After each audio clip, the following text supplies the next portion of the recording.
All right, well, good afternoon, everyone, and welcome back. I hope everybody got enough to eat and ready for our second panel this afternoon. We're going to discuss international cooperation and intelligence sharing, which I think is an excellent follow-on to the great panel we had this morning.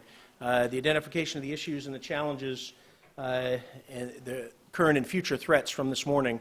Now we'll be able to talk about international cooperation, international perspectives, and intelligence sharing.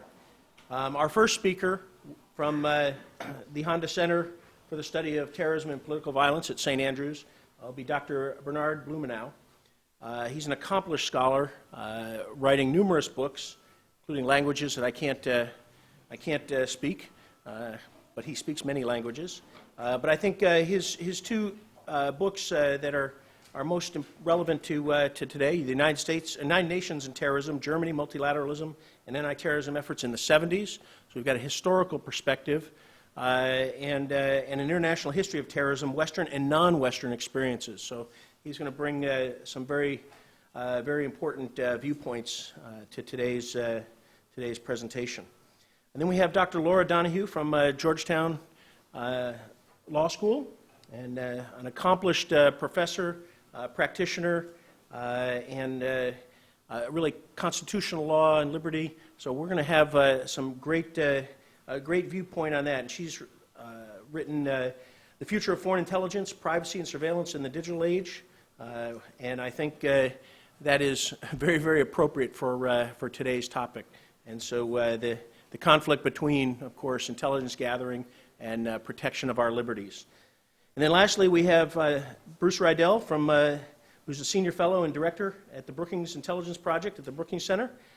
He's a long, distinguished career in the Central Intelligence Agency, as well as on the National Security Council, senior advisor at South Asia and the Middle East to the last 4 presidents, and also Deputy Assistant Secretary of Defense for Near East and South Asia, and a senior advisor at NATO in Brussels. So we have 3 distinguished speakers. Each will present their remarks for about 20 minutes, and then we will open to question and answers, and I'm sure we'll have a lively discussion just as we did this morning. So, Bernhard, the floor is yours.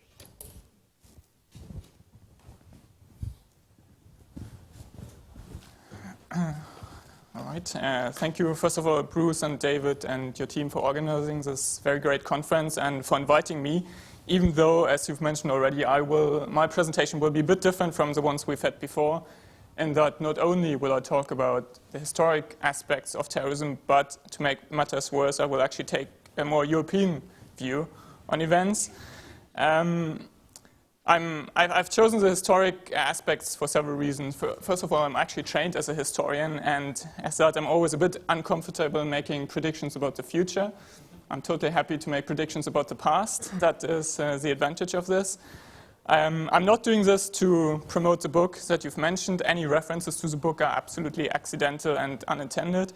But I think I'm doing this mostly because there are some interesting insights and lessons to be learned from the 1970s, from the beginnings of international anti-terrorism cooperation. And I think that those, and I hope that those you might find interesting, and I think that they might actually have some impact on our debates as well. Lastly, we've heard many of the presentations before take a rather grim view on the future. If you look back at the 1970s, 1980s, it's a bit less grim. Some of the people called terrorists in the 1970s went on to be laureates of the Nobel Peace Prize later on, so there are some happy endings, at least, to these stories. All right, what I will do is I'll first of all talk a little bit about the motivations or the reasons for international action against terrorism, and I'll mostly talk about international legal actions. I'll be looking at the 1970s in many ways, and up until the 1980s is the era of hostage crises, and I'll look at 2 specific sorts of crises, hijackings and kidnappings. Then I'll talk a little bit about the international anti-terrorism efforts at 3-4 organizations. United Nations will be the biggest part of my presentation. Then I'll talk a little bit about the European organizations, so that's the Council of Europe and the European communities, the G7 very quickly, and then some conclusions and lessons learned. So motivations. Why did the international community in the 1970s pay progressively more attention to having a coordinated approach on terrorism. Well, like I mentioned, it was the age of hostage crises.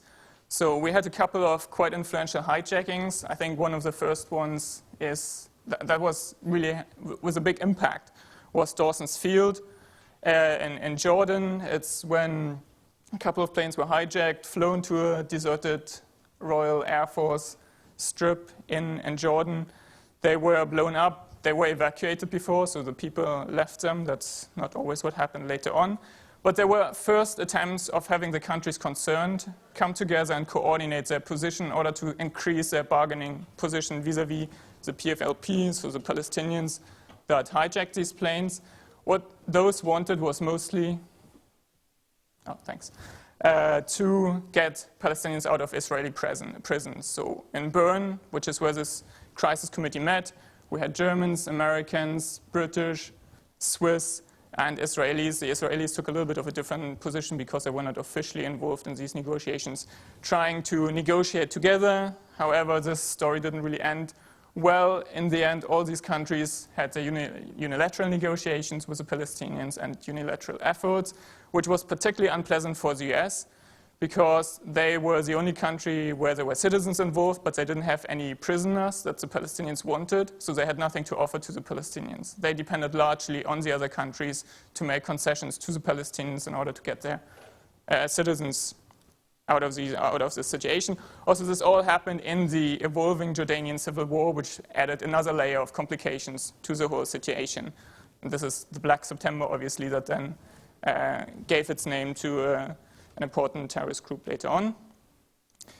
Another hijacking, quite influential, was to Entebbe in 1976, when an Air France jet was hijacked in June of 76. This was a commando operation by Palestinians and Germans together. They once again mostly wanted Palestinians out of Israeli prisons. Once again, the countries concerned, mostly France, Germany, and Israel, tried to coordinate. Once again, the US was a bystander because they didn't really have anything to offer, but they had citizens on board of these planes. And once again, the countries could not really come up with a coherent position, which led to the Israeli finally launching their commando operation that led to the rescue of most but one of the hostages.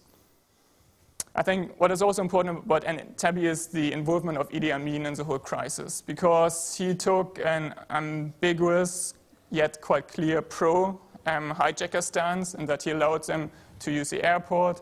His army was actually guarding the plane, and that made it even more difficult for the other countries to come up with a position on the crisis, because not only was it a terrorist crisis, but it was a terrorist crisis with state involvement. And this is also one of the first terrorist crises that actually concerned the Security Council later on of the United Nations. Mogadishu, it's one of these crises that happened in 1977. It was quite important in Germany. A Lufthansa plane was hijacked. This was done by Palestinian terrorists in order to support their Red Army faction comrades in Germany.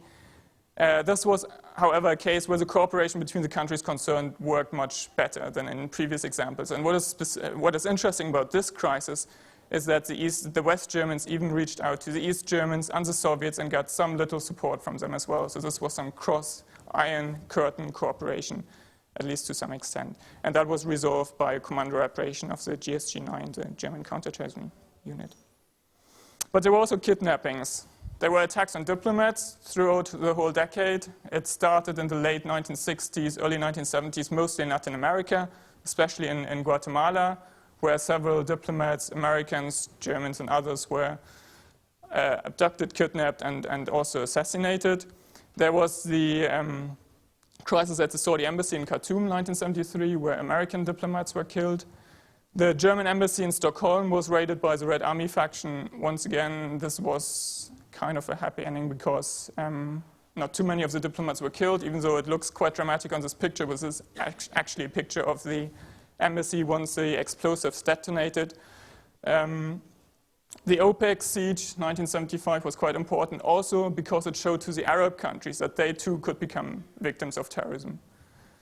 Because, and I'll talk about this later on, they had much more difficult stance when it came to international negotiations and international anti-terrorism efforts. And then obviously the US embassy in Tehran, the terror and hostage crisis is just one more of these cases. The Munich Olympics were quite influential because I think in many ways they were the 9/11 of the decade, because it was a media broadcast event, so there was some live media broadcast of what was happening there. There was a terrible reaction of the German government on the crisis, leading to the fact that the government spokesman actually said that all the hostages were released and saved, when in fact the opposite happened. They all died. Black September raided the Olympic Village, raided the Israeli quarters, took them hostage, wanted Palestinian prisoners to be released. Israel denied that. The Germans, like I said, tried to stage a rescue operation, didn't work, and all the hostages were killed in the end, which, by the way, led to the creation of the GSG-9, the German counterterrorism unit, that then successfully freed the plane in Mogadishu in 1977. And there were other kidnappings and assassinations. I think most prominent in the 1970s is probably Aldo Moro on the bottom part, and then Hans-Martin Schleyer in Germany. And if you look at the pictures, there's obviously some similarity in the whole setup between the operation conducted by the Red Army faction in Germany on the top and the Red Brigades on the bottom. So what all this suggested was that in the 1970s, terrorism has truly become international. Not only the terrorists cross borders for operations, German terrorists operating elsewhere, Palestinians operating in Germany, for instance, but also the terrorists themselves cooperated across groups, not just in one country, and I'm using the German example again to give you a little bit of the European perspective. We had the Red Army faction, we had the revolutionary cells, the movement 2nd of June. They sometimes staged operations together, but also the example of PFLP, Special Command, cooperating with the Red Army faction, for instance, is another of those. However, faced with this increased cooperation of terrorists and operations cross-border, we still have a lack of at least institutionalized cooperation between states to counter that. There were many countries that were still willing to offer safe havens to terrorists. There was state support. Libya is one example. Idi Amin's Uganda is another one. And this could perhaps, in times of terrorist crisis, even have repercussions on international peace and security, which is why the Security Council was concerned with some of these cases. However, there was also a growing concern in many third world countries that they themselves might become victims of terrorism, so that provided some basis for cooperation later on, and it made terrorism, all these points together made terrorism an agenda item for international organizations. And I'll now talk about a couple of these efforts. The United Nations.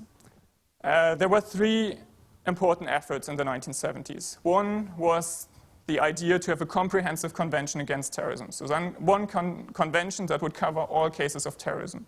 And this came up, there were two initiatives that introduced this directly after the Munich Olympics. One was an American initiative. The other one came from the Secretary General of the United Nations, Kurt Waldheim. But those soon led into a stalemate situation between the third world countries and the Western countries, basically. So finally, there was a special committee that was in session all through the 1970s up until the 1980s, and there were no results. And the biggest problem here was the issue of national liberation, that third world countries argued there should be some clauses in this convention that allow terrorist acts to be committed when they are committed in a situation of national liberation, and Western countries were against that, so there was no consensus on that issue. A much more successful initiative was the Diplomats Convention, and that was a reaction to some of these assassination attempts or kidnappings of diplomats that I've mentioned. It was introduced in 1971, it was adopted in 1973, so that was quite quick, especially by UN standards. Some people said this happened because this was a convention that was to the benefits of the very people negotiating them, because it was supposed to, protect diplomats or at least prevent or reduce the risk of them becoming victims of terrorist attacks. So that might have contributed to it. But I think what is more important here is that there was really a shared interest among states in the orderly conduct of diplomatic relations, and they wanted to make sure that diplomats are protected because they play a special role in diplomacy and in interstate relations. The last project was the Hostages Convention. It was a German project, actually a West German project. And that was a consequence of some of the crises in the mid-1970s. It was also to counter criticism about the UN doing a lot to protect diplomats and so on, but not doing much to protect ordinary people. So the negotiations went on for a bit longer, 1976 up until 1979. They were quite difficult. I'm not going into details much here. It was once again a situation of first world versus third world, so national liberation exceptions and all that. There was the issue of certain acts of terrorism being justified, so just terrorism, and certain victims, for instance, Israelis being guilty victims, so acts of terrorism being allowed against them. All these matters were finally resolved and the convention was adopted in 1979. Just a couple of remarks on the whole negotiation process. Actually, one would expect that the Western countries were quite strong and united in negotiating something like this. This was not the case. The European countries, or the members of the European communities, wanted to use this as a primary example of Europe being able to coordinate foreign and security policy, something they still struggle with up until today. It didn't really work well in the 1970s because there was no consensus on the matter. Especially the cooperation between France and Germany was contrary to expectations, quite poor, in that France was one of the biggest obstacles to an adoption of the convention. The Warsaw Pact countries were not cooperative, but they were not actually halting and hindering the process either. A big problem, of course, was the Palestine-Israel problem, that many Arab countries didn't want to support it. Then the United States wanted to support the initiatives, but the Germans were quite reluctant to have the United States support it because that would mean that the whole Israel and Palestine problem would even be more pronounced and prominent in the negotiations. The North-South divide played a role. There were accusations that the Western countries would use this convention as in forms of for interventionism, for neocolonialism. And the USSR tried to exploit it in the Cold War through last-minute maneuvers where they would come up with some notion in order to stop it when it was about to be adopted, but that didn't really work well for the USSR. What is quite interesting, though, is that in the 1970s and up until the mid-1980s, terrorism was much more concerned for the General Assembly than for the Security Council. And I think one of the points here really is that the connection between terrorism and international security and peace and security was only really made once states became involved in terrorist acts, like in the case of Uganda, but then certainly in the 1980s with Libya and acts of terrorism being sponsored by Libya. And nowadays, the Security Council plays a much more important role, of course, in these efforts. European organizations, I'll just talk about it quite briefly. The Council of Europe is an interesting case because in Europe there was the so-called political offense exception, which means that people that were accused of being involved in a political offense, criminal political act such as terrorism, there was no obligation to extradite them to another country. And that was in place even amongst the members of the Council of Europe, which was back then basically Western European countries, so quite like-minded countries. But it would lead to situations where someone accused of terrorism went to France and France would extradite that person back to Germany. That happened quite often in the 1970s. And the convention, the European Convention on the Suppression of Terrorism, was basically supposed to get rid of this political offense exception. The French vetoed it at the beginning, and there were some bargains struck in the end that allowed them to agree to the convention so that it could pass. One of the package deals was that the European communities, in turn, would now negotiate its own convention. Well, none except France really had any interest in yet one more negotiation in the European context, and it was only done to placate France, so in order to get French approval for the Council of Europe Convention. So you see it's a little bit complicated. I can draw a little table later on if someone wants. So that dragged on for quite a long time, and eventually a convention was adopted, which was basically just an implementation convention for the Council of Europe Convention. It never entered into force because by then most of the other EC members had already ratified the Council of Europe Convention. What is interesting about the European communities, though, is that there were two tracks, basically. One was a legal track that I talked about, the convention. The other one was much more practical, and that was the so-called Trevi group. And the idea here was to improve cross-border pursuit of criminals in order to Another matter was to introduce standardized passports, ID cards, and all that, and that worked much better than the more legal level.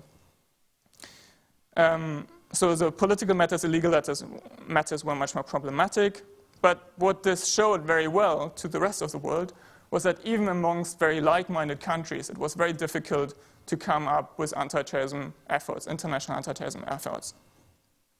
And this certainly didn't send a very strong signal of Western unities to other countries involved in anti-terrorism negotiations at the United Nations, and it was not a good example at all for these other efforts.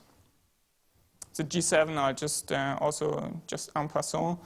The G7 also, one of the first instances actually where they moved away from a purely economic, macroeconomic agenda was in the aftermath of the 1970 Mogadishu hijacking, when the summit that took place in Bonn also gave a statement, a declaration against hijacking.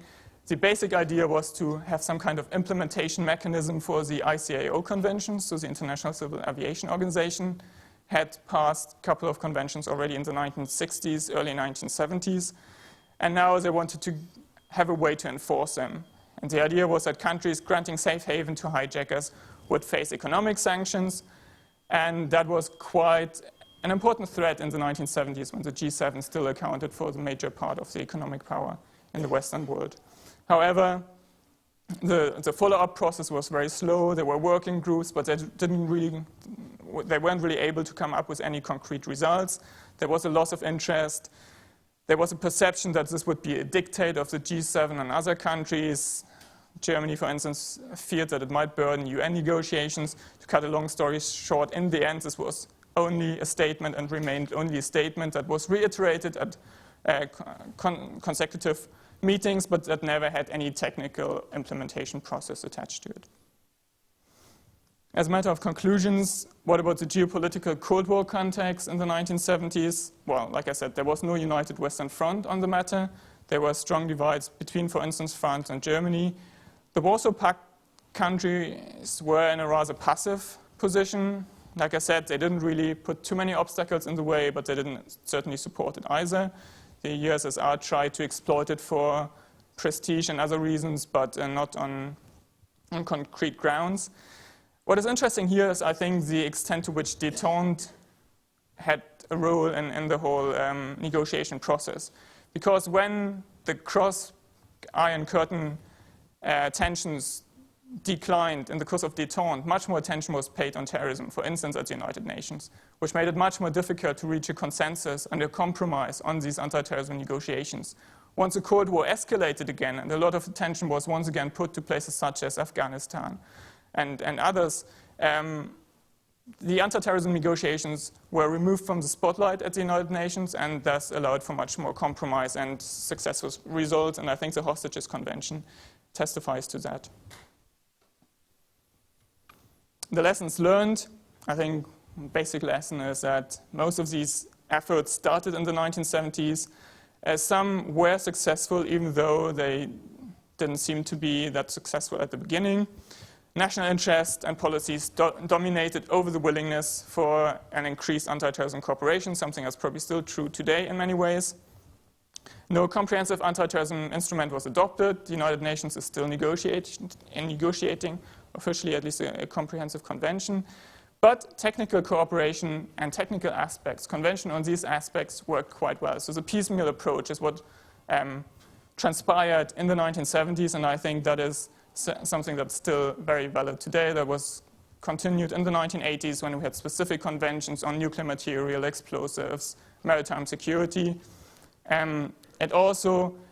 These negotiations in the 70s also reiterated the audere aut judicare principle, which is basically either you try a suspect of terrorism or you extradite it to a country that is willing to try that person. That's something that came from the ICAO conventions and then found its way into most of the other terrorism conventions in the 1970s. Anti-terrorism efforts obviously worked much better when they were out of the spotlights of public attention. And what the 1970s did is they basically provided the ground for a policy of an even ever tighter anti-terrorism regime, which was then continued during the 1980s and 1990s and 2000s. All right. Thanks very much. And thank you, Bruce, for inviting me to be here today. I named my presentation Hoffman since Bruce had invited me to be here. I'd also like to thank the Handa Center. I actually have long ties to St. Andrews. When I was a student at the University of Edinburgh, we used to go up for the Water of Life Club up to St. Andrews, where we would go whiskey tasting up there. And I also played basketball up there. And then when I was a graduate student in Northern Ireland, Paul Wilkinson was really a great mentor to me. He, in fact, came to my first book launch. He was a great friend and mentor. And I continued to go up when Louise Richardson was there until now, of course, she's left. But I was there last year, and I go back fairly frequently. So it's really nice to be able to welcome St. Andrews now to Washington, where I live. So welcome here, and thank you very much for the invitation. When Bruce invited me to speak today, and the topic of the conference being current and future threats, and to be on a panel that addressed intelligence sharing, I couldn't help but be somewhat counter to what might have been the design in thinking that actually intelligence sharing is a threat.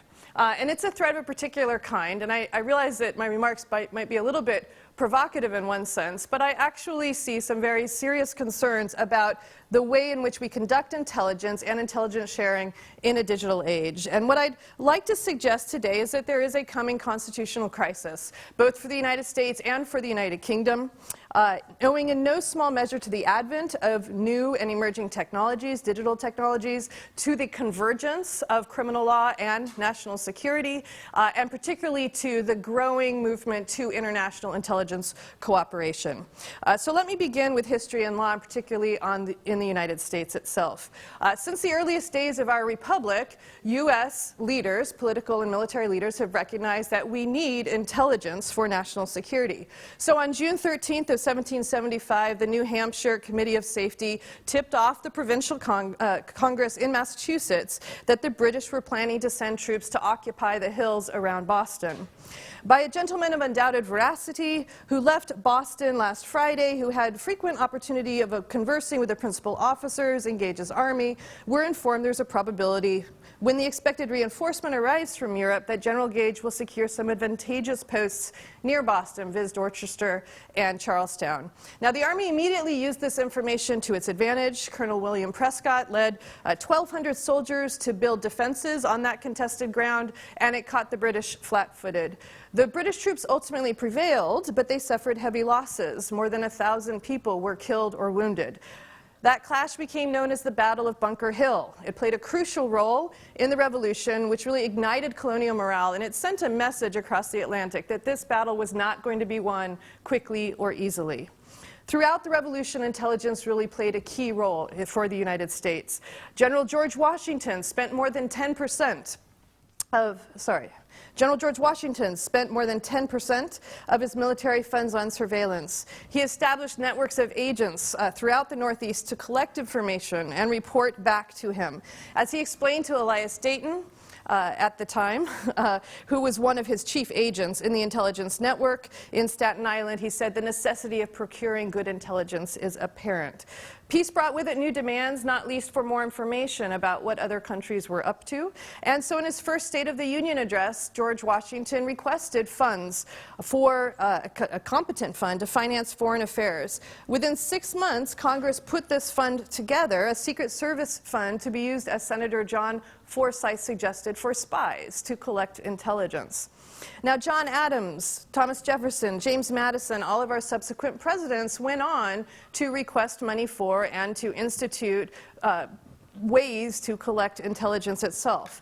Why? Well, if we don't have information about threats, then we are in danger. And so historically, the executive branch has had a fair amount of latitude in how it collects information.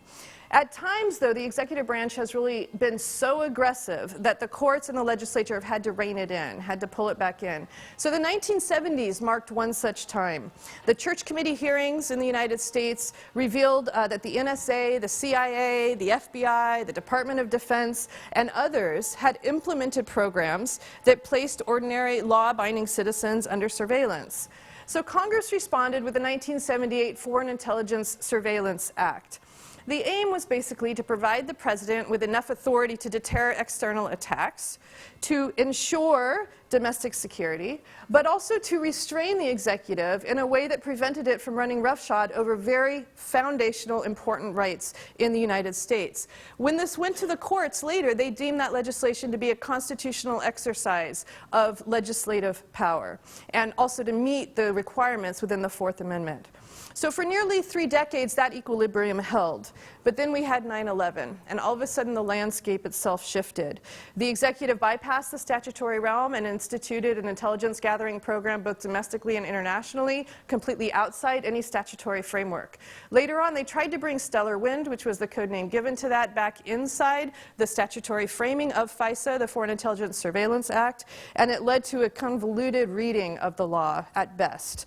Very convoluted, one which was largely hidden from public view until the Snowden documents came out in the Guardian newspaper. When those documents were released, and ODNI then went on to release other documents showing what had been going on with intelligence gathering, it became very clear that new technologies were being used to collapse important distinctions in Fourth Amendment doctrine in the United States. National security and criminal law are beginning to converge. Critically, general warrants, which were rejected by English common law, and the framing generation, they've really returned with a vengeance. And what I'd like to suggest is what's at stake are foundational rights to liberty. This is what I see as one of the greatest threats of the digital age and of the growth in intelligence gathering that we have seen. What is a general warrant? Well, a general warrant is a document issued by a court or the executive giving officials the broad authority to search for and to seize private documents without prior evidence of wrongdoing. A general warrant does not specify with any particularity the person or place to be searched or papers or records to be seized. It is not supported by oath or affirmation. It is not supported by any evidence of wrongdoing. It amounts to a fishing expedition to find evidence of illegal activity.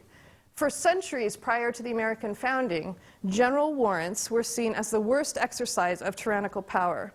So during the reign of Charles I, Sir Edward Coke argued in Parliament against the use of general warrants, even when what we would consider national security or threats to the realm were on the line.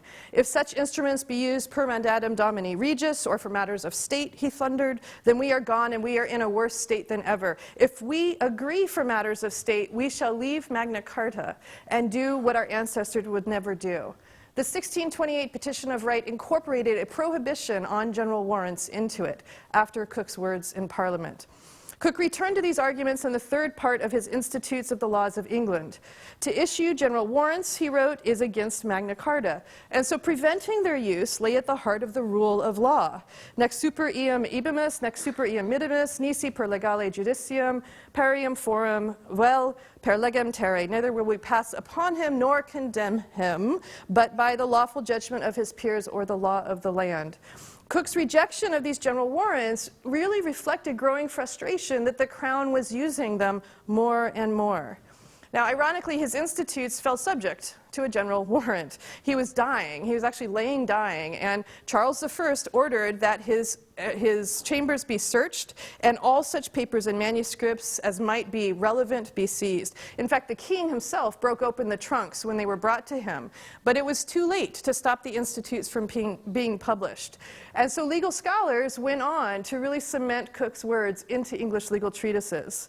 In 1678, Matthew Hale, he's this intellectual giant in English legal treatises, he's most famous perhaps for his history of the common law. He noted in his first volume of Pleas of the Crown, a general warrant to search for felons and stolen goods, not good. 2 years later, Parliament directed that this manuscript be published. When Historiam Passicum Coronae, History of the Pleas of the Crown, finally appeared in 1736, it became enormously influential. And in it, Hale stated, a general warrant to search in all suspected places is not good, but only to search in such suspected places or particular places where the party assigns before a justice his suspicion and the probable cause, for these warrants are judicial acts. These are judicial acts and must be granted upon examination of the fact. So he took general warrants to be dormant, even if Parliament were to pass legislation saying that there could be a general warrant. He said that this violated the common law itself. Now, for centuries, English courts looked to these treatises to reject the concept of a general warrant. It was, for instance, to Hale that Lord Mansfield appealed in a case that was brought over the Crown's effort to prevent publication of the political weekly, the North Briton number 45. Now, what was this? Well, in 1762, John Wilkes had founded the North Briton in opposition to the pro-government paper, the Briton. So the North Briton was really a way of attacking the Crown for whatever actions were taken. It took great delight, particularly in lampooning not just the Crown, but George III's favorite, John Stuart, the third Earl of Bute. When Bute entered into negotiations with the French to end the 7 Years' War, the North Briton and others really attacked the terms of peace. So here's Wilkes shown here, not in a very flattering light, I might say. So Wilkes, he lamented at that point that the French king, by a stroke of his pen, has regained with all the power of that nation, and her allies could never have recovered.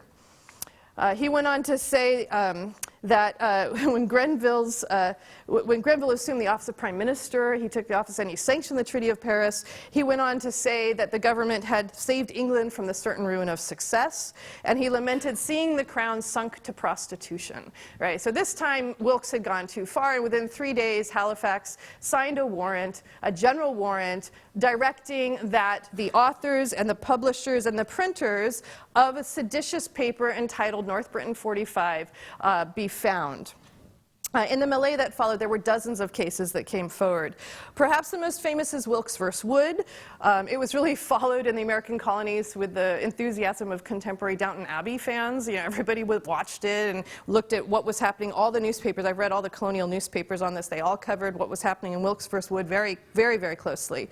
Now, in this case, Wilkes's lawyer, John Glenn was his name, he argued that much more was at stake than the simple execution of a warrant against one particular person. At stake were the rights of all Englishmen. He said, "In vain has our house been declared by the law, our asylum and defense, if it's capable of being entered upon any frivolous or no pretense at all by a Secretary of State."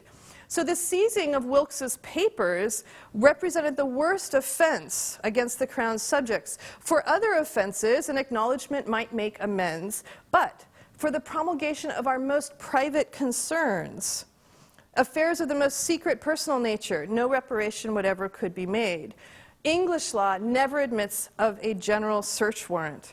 Beyond the privacy invasion, he highlighted the risks that accompanied the proposition that some papers, they might be innocent in and of themselves, but when they were combined, it might look like somebody was guilty, and they would be found guilty of a crime. So the Crown could use this to go after its political enemies, which indeed Wilkes was. Wilkes disagreed with the Crown's political position, and therefore they could break into his house and look for evidence of some criminality, combine papers in different ways to actually bring charges, to trump up charges against him, to head off political opposition itself.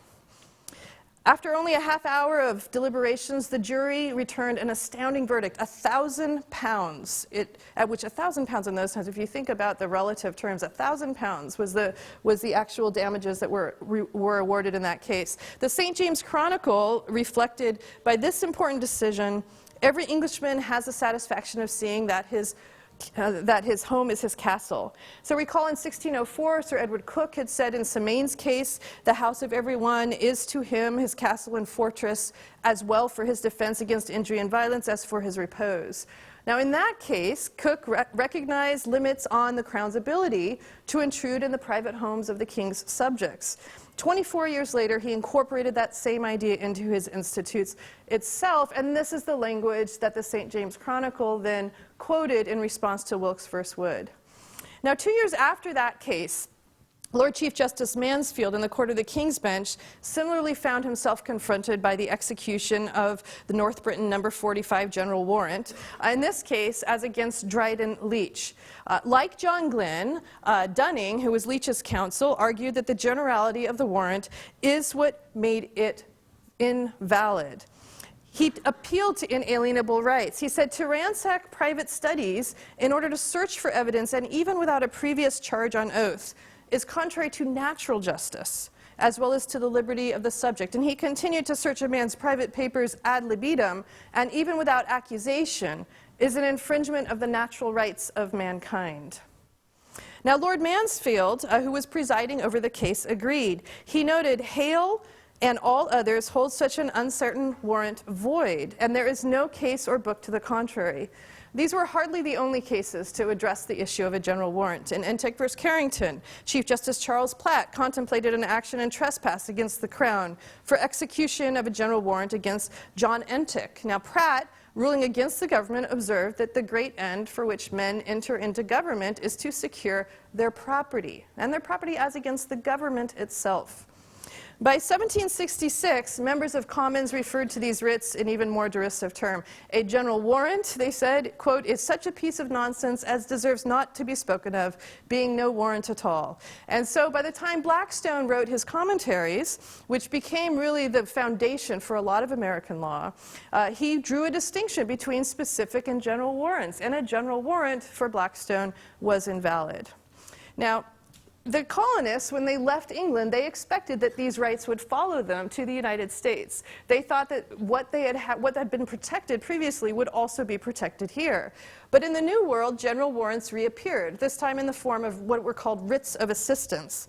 So a writ of assistance was a document that provided a customs agent and later naval officers with the authority to search ships, warehouses, homes, places of business, and anybody who was presented with the paper had to assist them. That's why it was a writ of assistance, because anybody had to help.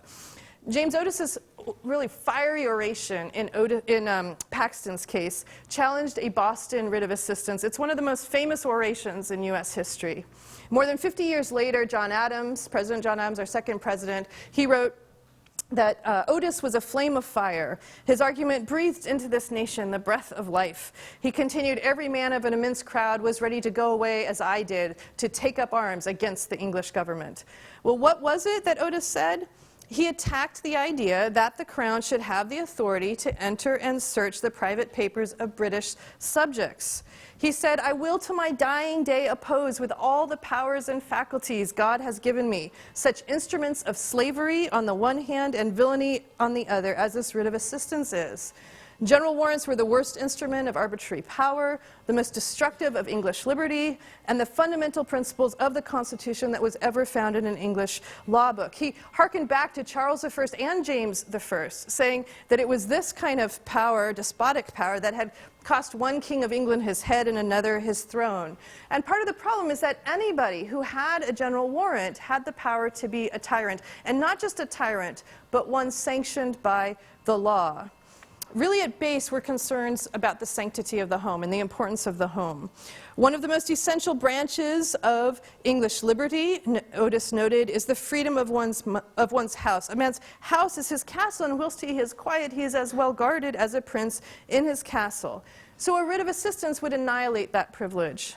Our second president, John Adams, went on to say, then and there was the first act of opposition to the arbitrary claims of Great Britain. Then and there, the child independence was born. Now, Americans were initially very eager to ensure that the new state constitutions did not infringe on the prohibition against general warrants. That was their right under the common law itself.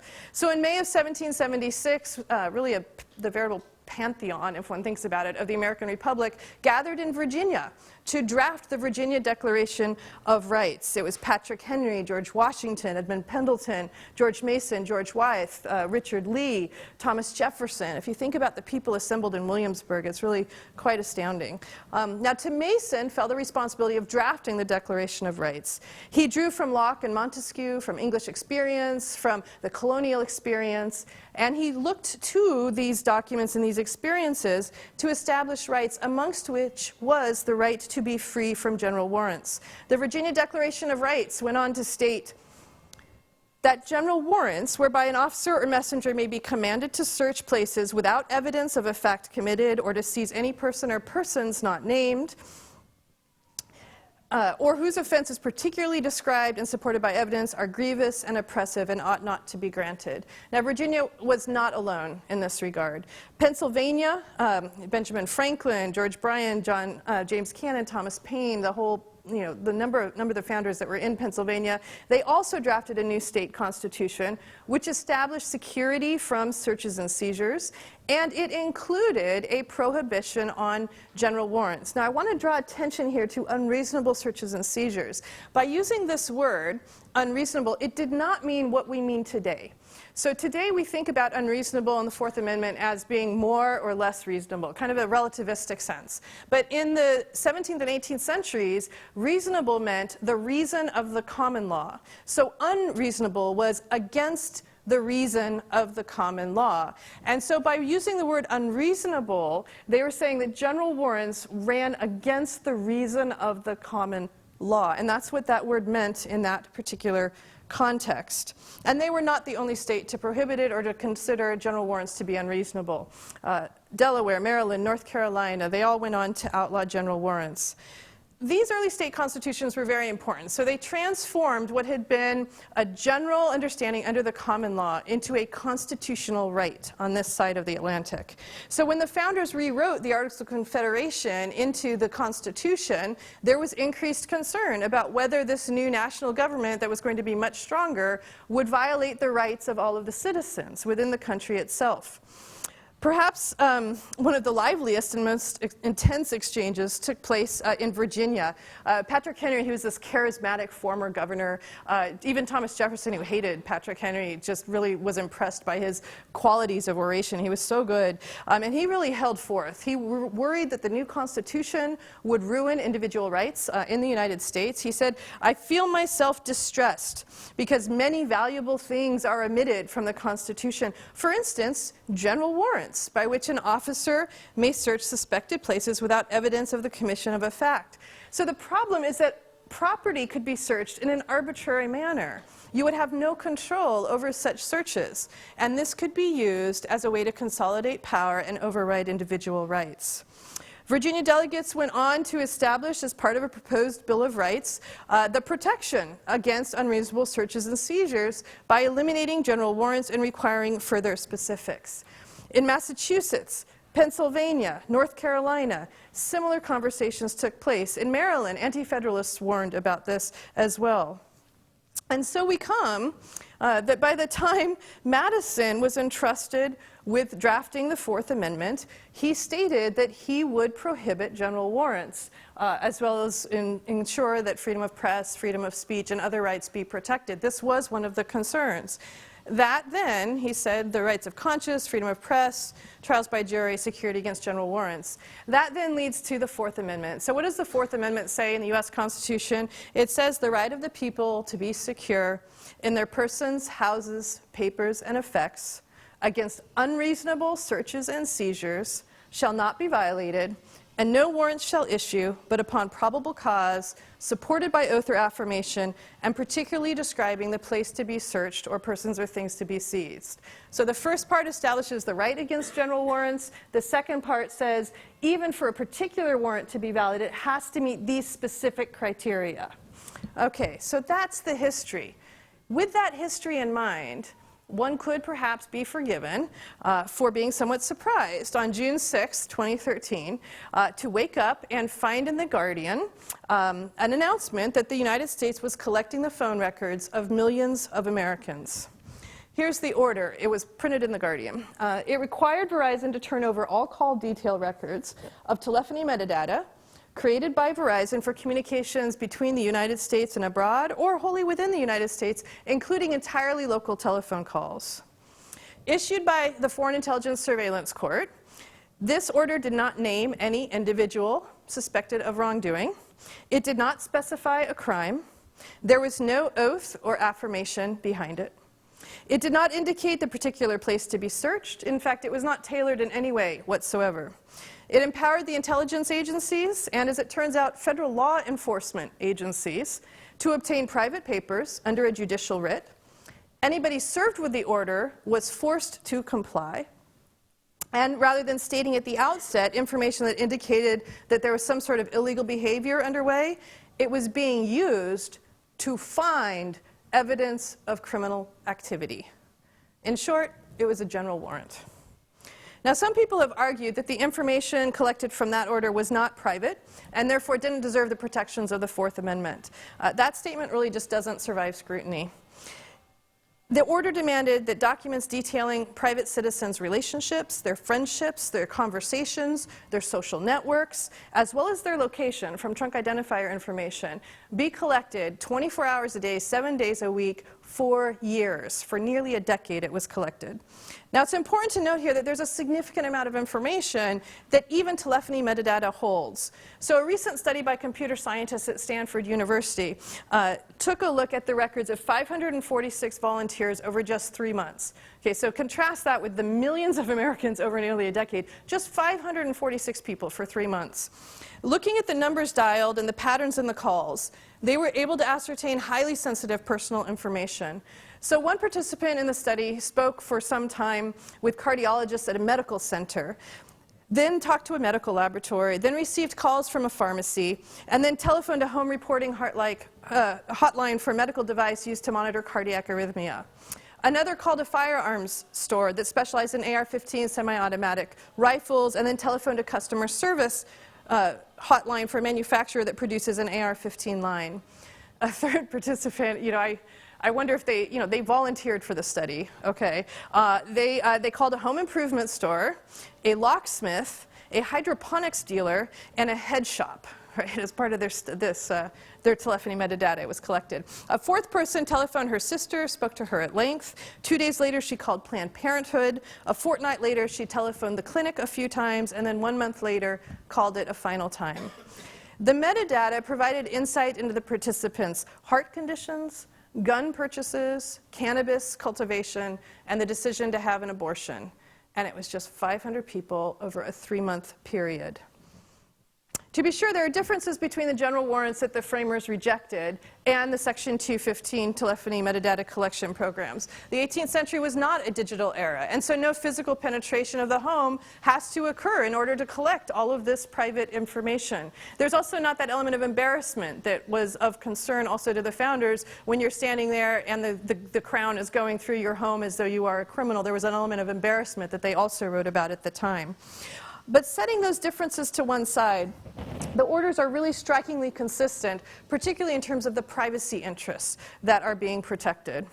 That an Englishman's home was his castle figured largely in anti-federalist writings, in English legal treatises, and in English constitutional law. Embedded in that concept were deeper understandings of what an individual ought and ought not be forced to make available to the government. So access to one's home and access to one's bedroom, to one's bathroom, to one's children, to one's spouse, it meant access to the most intimate aspects of our lives. It implicated the right to solitude, as well as the right to relax, to be unguarded in our actions and ideas, the ability to question the world and our role in it. Underlying that concept was the fundamental insight that when people are being observed, they change how they act. When you know that someone is watching, you change what you do. Beyond this, who we are, who we want to be, how we evolve, all of that turns on protected space within which we can interact with our thoughts, ideas, and beliefs, and our ability to form intimate relationships, to decide for ourselves different degrees of intimacy with others. All of this contributes to our own development and to the strength of the social fabric in a society itself. Democratic deliberations themselves rely on the protection of privacy so that we can debate whether the Obama administration is actually adopting the right policies or not. The ability to debate that in private with others and to exchange ideas. The democracy, the strength of that democracy actually depends on the freedom to do that. Now, these ideas were very much alive in colonial times, where there was much discussion of the marketplace of ideas and the importance of being able to have these debates without the government recording it, writing it down, collecting it, and having access to all of this. That was a time when the intimate connection between free speech, free assembly, and privacy, they were interlinked, they were understood.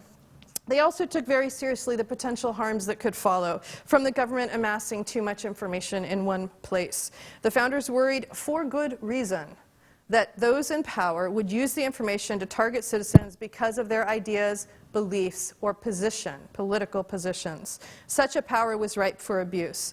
And it could do more than just erode rights, at least on the United States side of the Atlantic. There was very serious concern that all of the structural protections, the division of power between the executive, legislative, and judiciary, the careful checks and balances, and federalism itself, the division between state and local government and federal government, that those divisions could be overridden by giving the government this kind of power.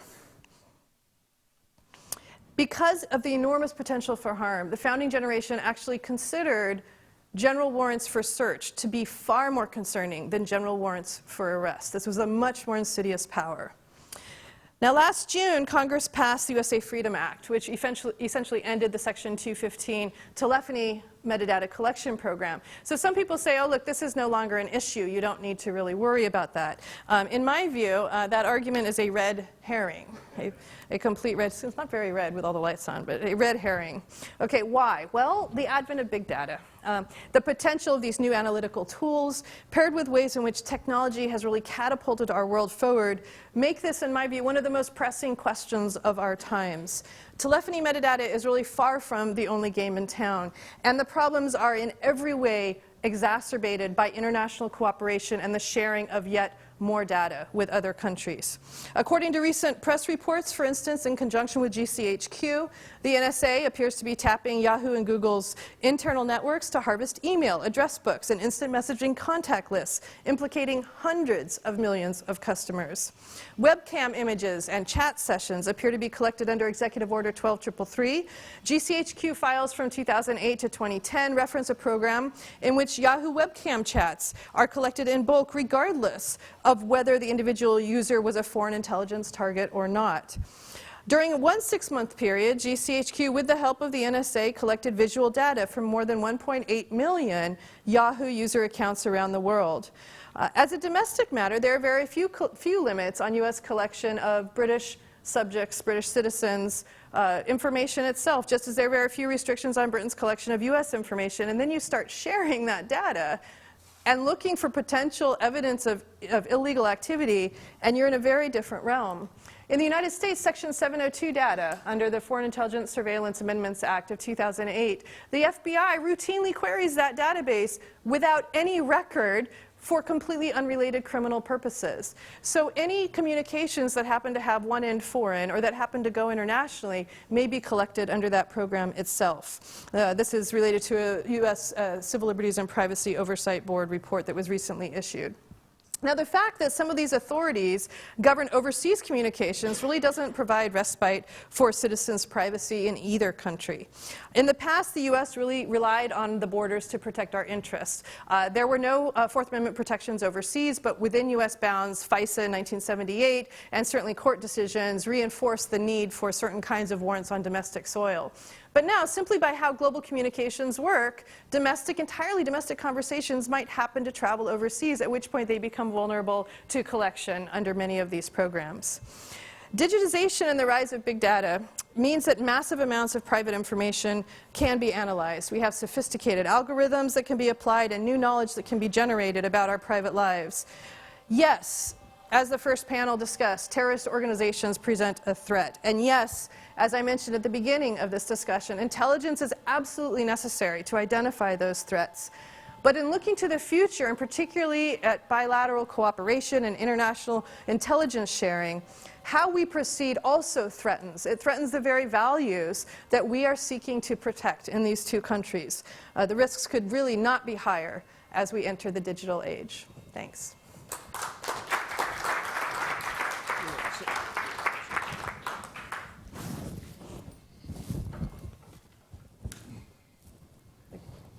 I'm going to speak from here since I have no slides, and since I can barely read my handwriting this close, and if I'm any further away, I won't be able to read it at all. I also want to thank Bruce for inviting me here, and I'm very intrigued by the idea of whiskey testing at St. Andrews, and anyone who can get me there for that, I will be very much indebted to you in the future. I'm going to talk about liaison partnerships between intelligence services of different countries. As we've just heard, intelligence collection is vital in the business of fighting terrorism today. And liaison relationships with foreign governments is essential to that partnership. We've seen in the Paris and Brussels attacks that when liaison relationships break down and information is not appropriately passed, how effective the terrorists can utilize that space. In the struggle against al-Qaeda, the Islamic State, and more broadly the jihadist menace, which I will refer to as al-Qaedism, it is particularly important to have the cooperation of Muslim states. After all, that is where the majority of terrorist plots are planned. That is where the majority of terrorists are training and preparing for operations. It's not exclusively so, but it is by far the vast majority of cases.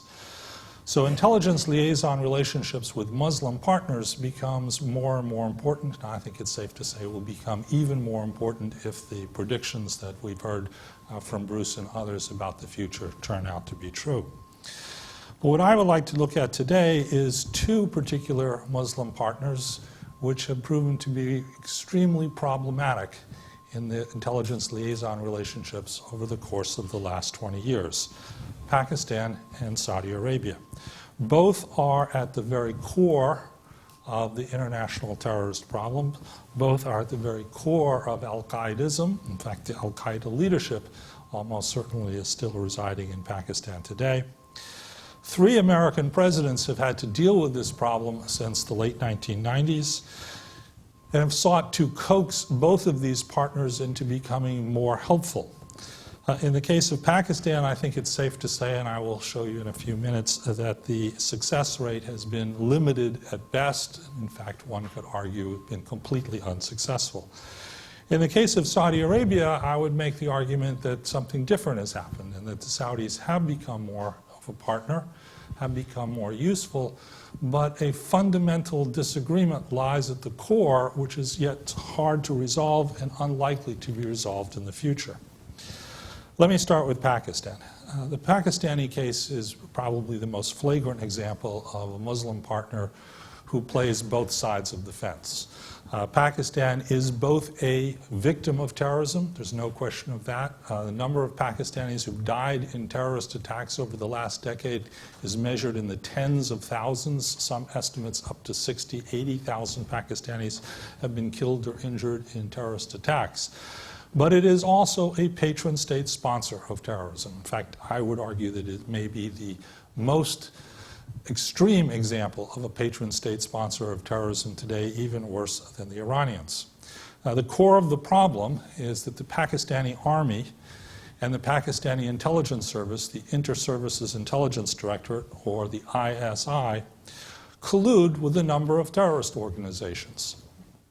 The army is a state within a state in Pakistan. It is not subject to checks and balances from the elected civilian government. During some part of the period we're talking about, the army had no civilian government whatsoever. We had the Musharraf dictatorship. There was no civilian control of the government at all. Since the removal of General Musharraf, we've had 2 elected governments. But I think it is safe to say that neither one of those governments has exercised much influence and control and authority over the actions of the army or the ISI. In fact, I think it's also safe to say that the civilian governments and the Prime Minister in particular often are completely unaware of what the ISI is up to. And in the case of the current Prime Minister Nawaz Sharif, who has a very, very good understanding of the state within a state, since it sent him into exile for 10 years the last time he was Prime Minister, he is also largely deterred from attempting to do anything to interfere with the Army's patron state sponsorship of terrorism for fear that he will be sent into exile once again, or perhaps even worse. The most notable cases of Pakistani support for terrorist groups, I'll just mention 2. One is the Afghan Taliban, and the second is Lashkar-e-Taiba, the so-called Army of the Pure. It is Lashkar-e-Taiba which carried out the attacks on Mumbai in November of 2008, in which over 160 people were killed, including 5 Americans. The Afghan Taliban has been responsible for numerous acts of terrorism inside Afghanistan, most notably just this week in Kabul. It is responsible for the deaths of well over 1,000 American citizens, 1,000 American soldiers who've served in Afghanistan. In the case of these two groups, the ISI provides safe haven, sanctuary, training, assistance in planning operations, assistance in raising money, and plays a central role in determining the leadership of both organizations. We just had the example of the Afghan Taliban. The former leader of the Afghan Taliban, Mullah Omar, resided in Pakistan since September 11th, died 2 years before his death was announced. For those 2 years, the ISI maintained a complete silence about the fact that the head of the Afghan Taliban was no longer among the living, and got away with it, was successful in doing so until the Afghan intelligence service finally put it out. The ISI then orchestrated the replacement of Mullah Omar with an Afghani who is notorious for being close to Pakistan.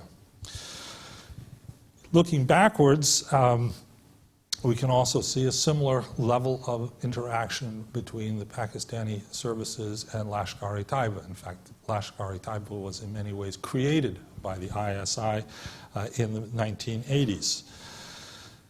After the 1998 al-Qaeda attacks in East Africa, and prior to September 11th, there is strong evidence that the ISI also had a relationship directly with al-Qaeda.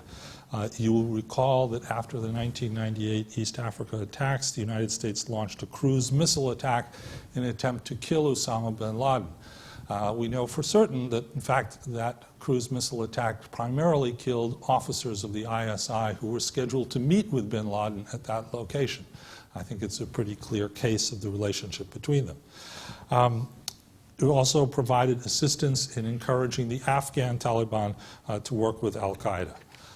After 9/11, and under severe pressure from the United States government, from the Bush administration, the ISI agreed to provide some assistance in capturing a small number of senior al-Qaeda officials. And for a few years, between 2002 and roughly 2004, 2005, the Pakistanis did provide some cooperation in the apprehension of senior al-Qaeda officials. The first, of course, was the Palestinian who goes by the name Abu Zubaydah. It's interesting to note, though, that Abu Zubaydah was found in a safe house of Lashkar-e-Taiba when the CIA and the ISI ultimately arrested him. Prior to 2001, the CIA had requested repeatedly that Abu Zubaydah be brought to justice, and the ISI openly refused to do so.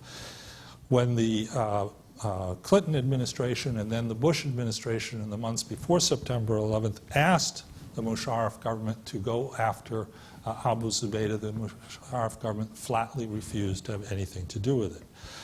The ISI also played a role in the apprehension of Khalid Sheikh Mohammed, the mastermind of September 11th, but he too was found in a rather extraordinary spot, hiding inside a house of a Pakistani military officer inside a closed military district inside Pakistan. And this cooperation, as fleeting as it was, largely came to an end by 2007, 2008. The American response to ISI resistance to moving particularly against the Afghan Taliban, but also against al-Qaeda, has largely been to develop unilateral means of operating in Pakistan without the support of the ISI. Most famously, the use of drones. President George W. Bush began the use of drones against targets in Pakistan in 2007. Under the modalities created in 2007, the ISI was given advanced notification of drone strikes against targets in Pakistan. There were 7 drone strikes in 2007 against targets inside Pakistan, and in all 7 cases, the target was not there when the drone arrived. It's referred to in the intelligence community as 0 for 7 in 07. Well, it doesn't take Sherlock Holmes to put these dots together, and the United States intelligence community recommended to the Bush administration that the ISI no longer receive prior notification. The Obama administration enthusiastically took up the use of drones, and by 2009, we had almost 24-hour surveillance of targets in Pakistan by drones underway, and a drone strike every 72 hours. It intensified even further up until 2011, when we had a drone strike in Pakistan from bases in Afghanistan every 48 hours. And that's just strike missions. That doesn't count surveillance missions. There is much more surveillance by drones than there is strikes by drones. In addition to the use of drones, of course, the Obama administration has used special forces operations against targets, most famously in May of 2011. We're coming up to the 5th anniversary of it, when special forces were sent into Pakistan without the prior approval or even the prior knowledge of the Pakistani government to go for Osama bin Laden. We're very fortunate that we're still in the Obama administration, that we have so much information about the internal deliberations surrounding the May 2011 operation. It's very unusual in a presidency to have so much insider accounts. And that's largely because apparently when you leave the Obama administration, you go directly to a publisher, you don't stop at Go for a minute, and you sign a lucrative book deal. Hillary Clinton, Robert Gates, and Leon Panetta have all given us inside accounts of what the decision-making possibilities, the decision-making went behind the decision in May 2011 not to give Pakistan any inkling of what the United States had come to the conclusion that Osama bin Laden was living 500 yards in front of the gate of Pakistan's military academy in Abbottabad, Pakistan. According to all three accounts, at the principals' meetings that convened to discuss this new information as early as February of 2011, not a single member of the principals' committee argued in favor of telling the Pakistanis that we had this information. Mrs. Clinton's memoirs are, in this case, actually the most detailed, and she tells us that Obama, at the first NSC Principals Committee meeting, began the meeting by saying that there would be no sharing of the intelligence with Pakistan whatsoever. Mrs. Clinton is also probably, I think, the one who comes the furthest in saying that it's her judgment that the ISI knew exactly that Osama bin Laden was hiding in Abbottabad. She's never said that in specifically those words, but if you read her memoir, she comes very, very close. This is really an extraordinary decision when you think about it. I don't think anyone questions the decision. I think we would all agree it was the right thing to do, but it was extraordinary because by 2011, first the George W. Bush administration and the Barack Obama administration had provided Pakistan with $25 billion in military and economic assistance. $25 billion, that's with a B, precisely for the purpose of fighting al-Qaeda. That's what all that money was given to them. And despite that fact, at the moment of decision, the president and his advisors all agreed that we could not trust Pakistan with that kind of information. What's equally extraordinary in many ways when you think about it is that we continue to provide Pakistan with billions of dollars in military and economic assistance, even though we found out that Osama bin Laden was hiding in plain sight inside another closed Pakistani military area. Not much has really changed in the last 5 years. I don't think there's really any increase in the level of trust between the government of Pakistan and the United States. There is still continued engagement. As I said, we continue to provide Pakistan with really sizable amounts of military assistance, including F-16 jets, including a variety of other platforms. The cost to Pakistan of its double-headed policy of both supporting some terrorists and going against other terrorists has increased. The number of terrorist incidents in Pakistan has gone up in the last 5 years. Pakistani army has made a serious campaign against the Pakistan Taliban, but it has yet to make any serious campaign against either the Afghan Taliban, including the Haqqani network, Lashkar-e-Taiba, or other groups like Jaish Mohammed. The reliance on unilateral means has provided the United States with some successes. There's no question that finding Osama bin Laden was a success for the United States. There's no question that drone strikes have incurred some damage on the al-Qaeda leadership, but in truth, it's largely an unsatisfactory solution. First of all, we don't use drones against Afghan Taliban targets inside Pakistan. That is regarded as too provocative. We don't use drones against targets like Lashkar-e-Taiba. We rely on economic sanctions and other things there, which are almost entirely ineffective. We do continue to have an intelligence liaison relationship with the ISI, but as I said, it's largely a stale conversation. Meaning that the next president of the United States will have to decide how to manage this relationship and how to have an intelligence liaison relationship and, in fact, a more broader political relationship with a country which is actively engaged in supporting terrorist organizations. The good news for the next president is that President Obama is leaving behind in Afghanistan, unless he changes his mind, a small but still nonetheless substantial military and intelligence capability which will allow continued use of unilateral operations. Drone operations in Pakistan in terms of strike missions have declined significantly in the last several years. Surveillance missions, we have no way of knowing. There's no way of understanding how often surveillance missions are carried out. I think it's safe to say that there's still a very significant number of surveillance missions.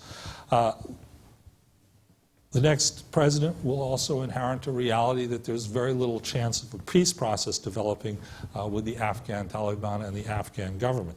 And finally, I would say the next president probably faces a high likelihood of an ISI-sponsored terrorist attack in the first months of his or her administration, probably targeting India, but most likely including attacks on American citizens, and of course a continuation of the ISI's support for the Afghan Taliban. So if one looks at Pakistan, I think the record is pretty grim. We know Pakistan has important information. We know it is intimately involved in terrorist operations against the United States, and yet we have been unable to come up with a coherent policy to persuade Pakistan not to do that. So let me turn then to Saudi Arabia. Saudi Arabia is, I think, a much more complex and in some ways much more subtle problematic partner than Pakistan. Yes, there's no question that Osama bin Laden was a Saudi national and that 15 of the 19 hijackers were Saudi nationals. I believe Osama bin Laden did that deliberately, and there's pretty good evidence to support that he wanted the 9/11 attack to have a made in Saudi Arabia stamp on it because he wanted to damage U.S.-Saudi relations. In that case, I think he was pretty successful. But leaving aside the 28 pages which may or may not be declassified in the near future, and I'll come back to that in a minute, the judgment of the 9/11 Commission report is that the Kingdom of Saudi Arabia, the government of Saudi Arabia, and government officials of Saudi Arabia had no hand in the 9/11 plot. Saudi Arabia has backed terrorist organizations in the past.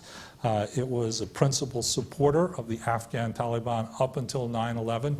Only 3 countries in the world recognized the Afghan Taliban government, created in the 1980s: Pakistan, Saudi Arabia, and the United Arab Emirates. But support for the Afghan Taliban by the Saudi government appears to have ended in 2001. That's not to say that fundraising by prominent Saudis didn't continue. I think that's probably, and I'll come back to that in a minute. Saudi Arabia has also supported terrorist organizations like Hamas, which is clearly designated international terrorist organization. Relations between the kingdom and Hamas have also deteriorated in the last several years, but not because of Hamas's support for terrorism, but because of Hamas's alignment in the Arab Spring with the Muslim Brotherhood. The kingdom did move prior to September 11th to stop family money from the Bin Laden Corporation and the Bin Laden family from moving to Osama bin Laden. They took significant steps in that direction as early as 1997 at the request of the United States. They tried to get Osama bin Laden renditioned by the Afghan Taliban back to Saudi Arabia in 1998 and were unsuccessful. But in a broader sense, before 2001 and even before 2003, I would characterize Saudi Arabia as being in denial about al-Qaeda.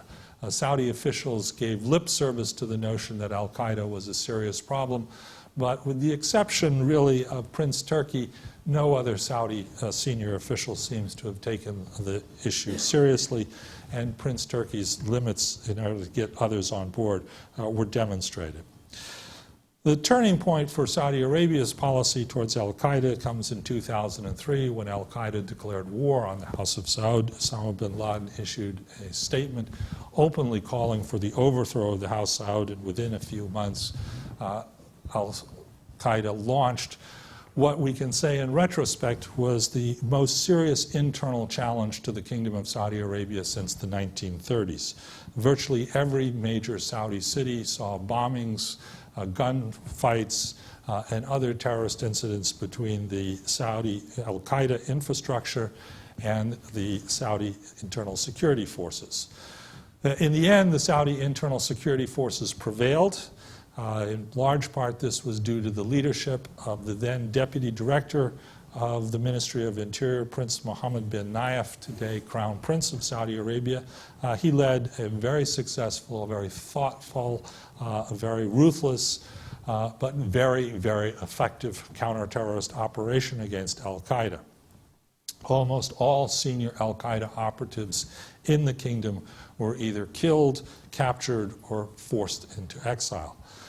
He has also led a less successful, but nonetheless quite serious counterterrorism operation against the al-Qaeda infrastructure in Yemen, which renamed itself, of course, al-Qaeda in the Arabian Peninsula in 2009.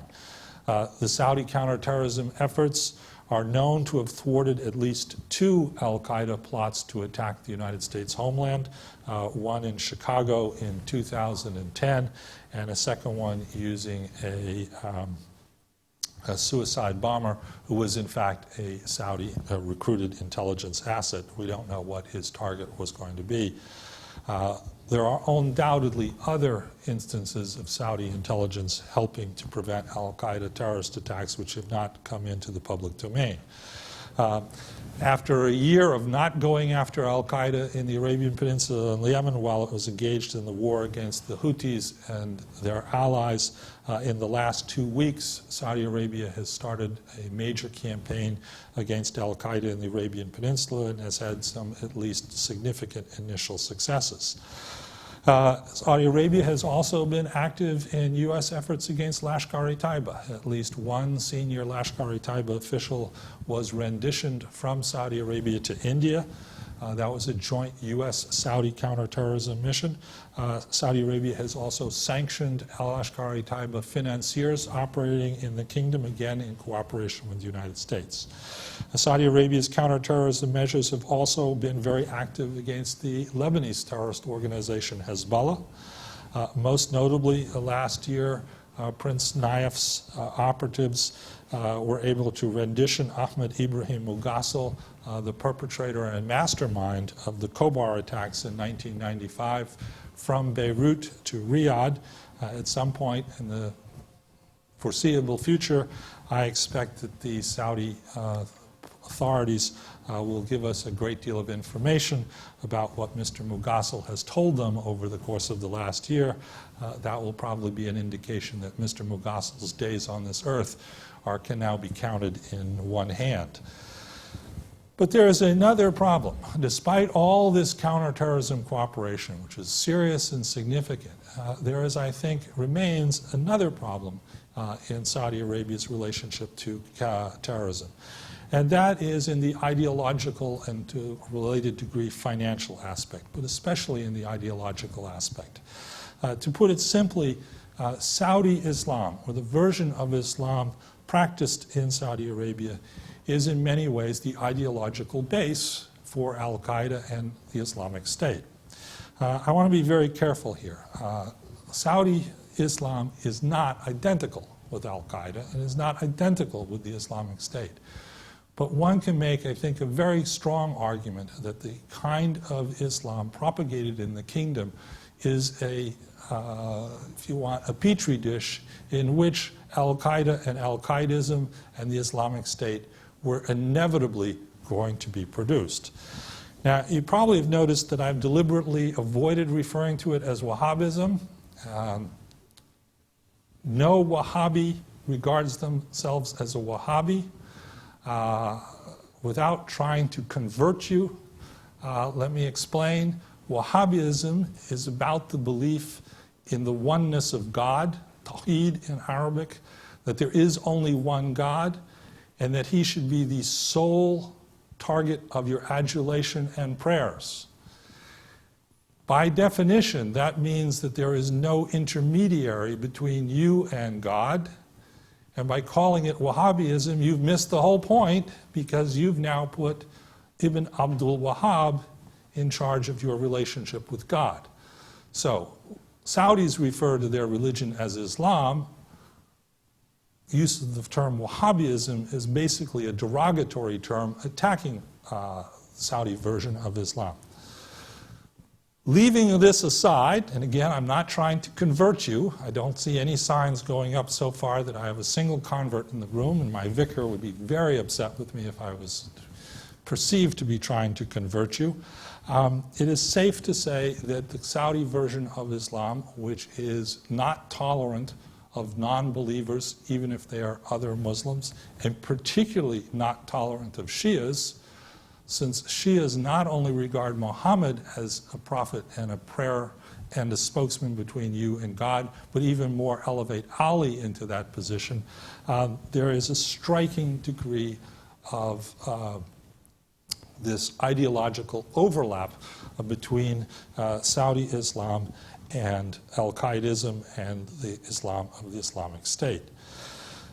The Saudis also engaged extensively and with an enormous amount of money in proselytizing their version of this much more fundamentalist, intolerant Islam around the world.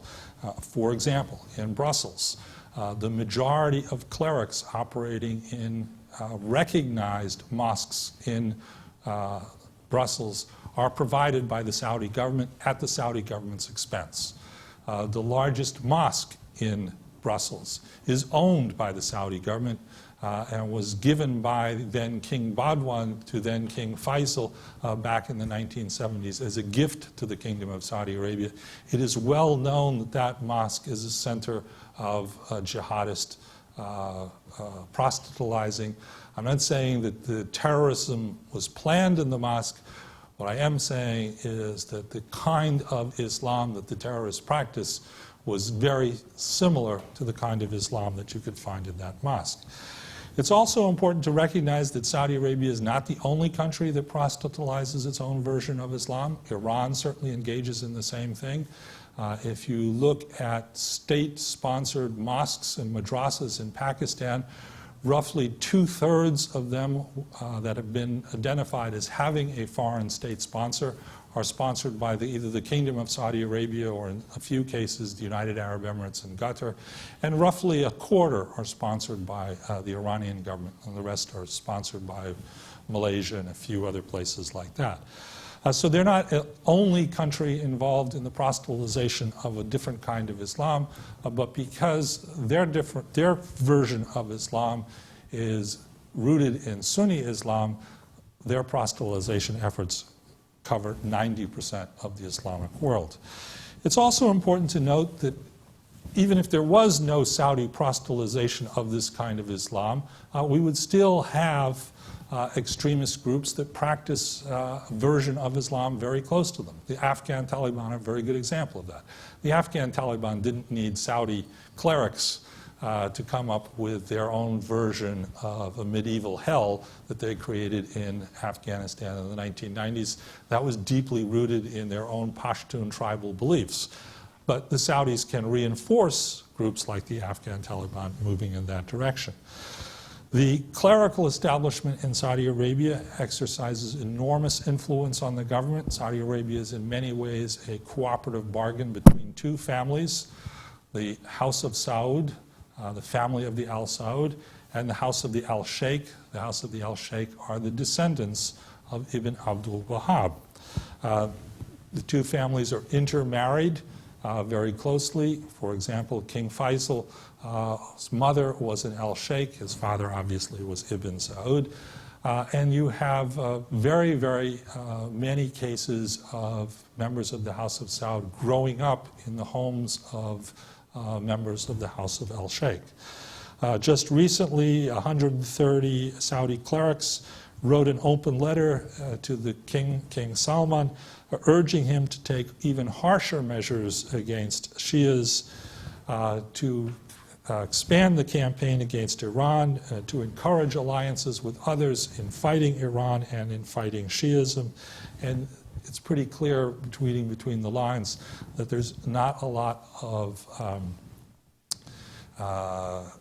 differentiation here between governments fighting against Shias and non-governmental organizations. That is also not to ignore the fact that the Kingdom of Saudi Arabia has encouraged the clerical establishment over and over again to condemn international terrorism, to condemn attacks against civilians. All of that is true. King Abdullah did that on numerous times, and King Salman has continued in the same tradition. This is a very different kind of problem than the problem we face in the case of Pakistan. In the case of Pakistan, we have flagrant violation by the government of Pakistan, flagrant support for terrorist organizations.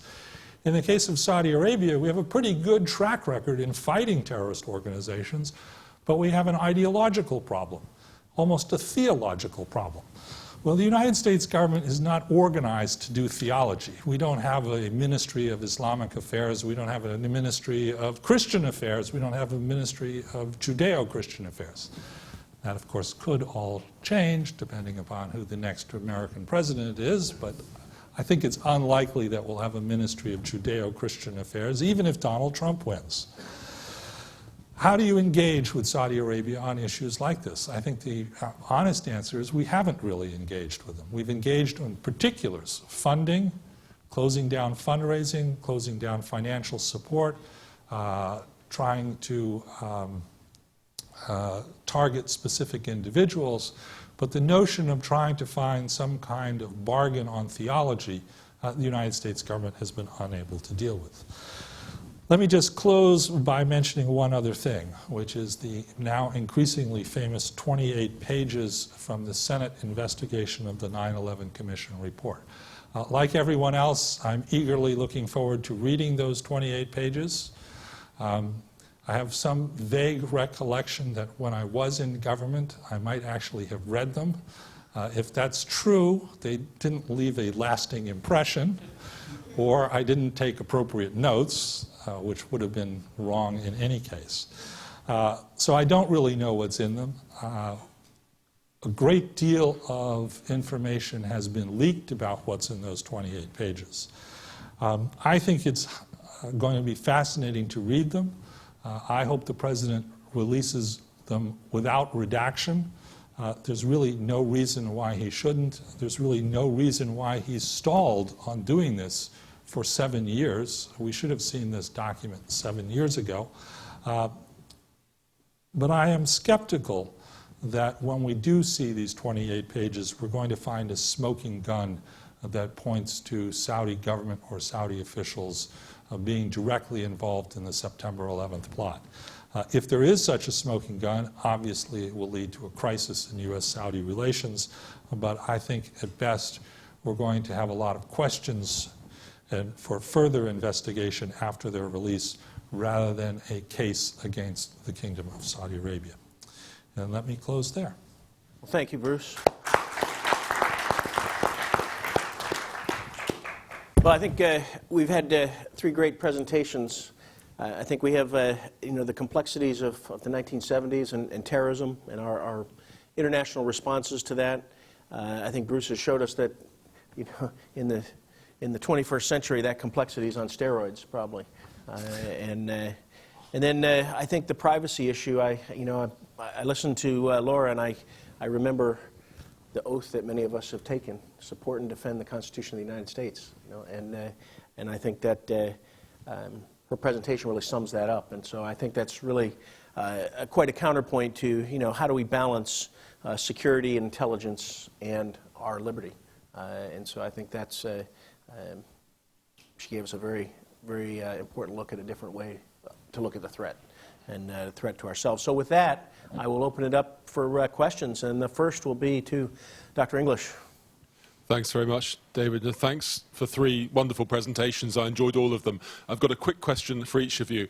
Bernhard, one of your points was about the degree to which national interests overrode cooperation between states. I wonder if you could say something about the possible effects within Europe of a potential UK exit from the European Union in terms of cooperation in regard to intelligence.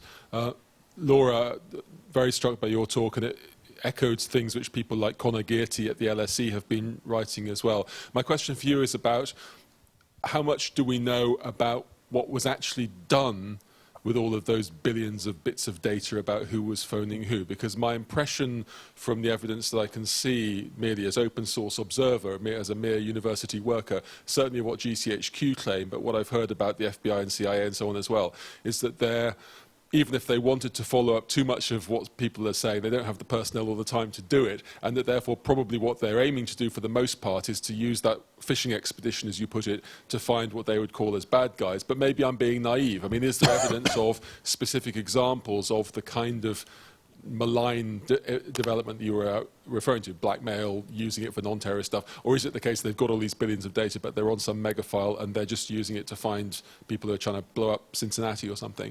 And Bruce, my question to you is, if President Trump in the early days of office rang you up and said, okay, what should we do about Pakistan and Saudi Arabia, what would you say? Take them in order, Bernhard? Yeah, okay. Brexit. All right, where to start? And in terms of counterterrorism cooperation, I think what we're seeing now in Europe is that, obviously, and we all know that after Brussels, after Paris, that this is a field in dire need of improvement. The cooperation, not just on the European level, but also on the national level. I'm thinking about federal states, for instance, like Belgium, like Germany, where even on the national level, this is not working perfectly, and then obviously even worse on the European level. There are attempts now to have this hub in The Hague where information is pooled, where all the countries would contribute data and information, and that doesn't seem to be working too well yet, not too many countries contributing to it yet.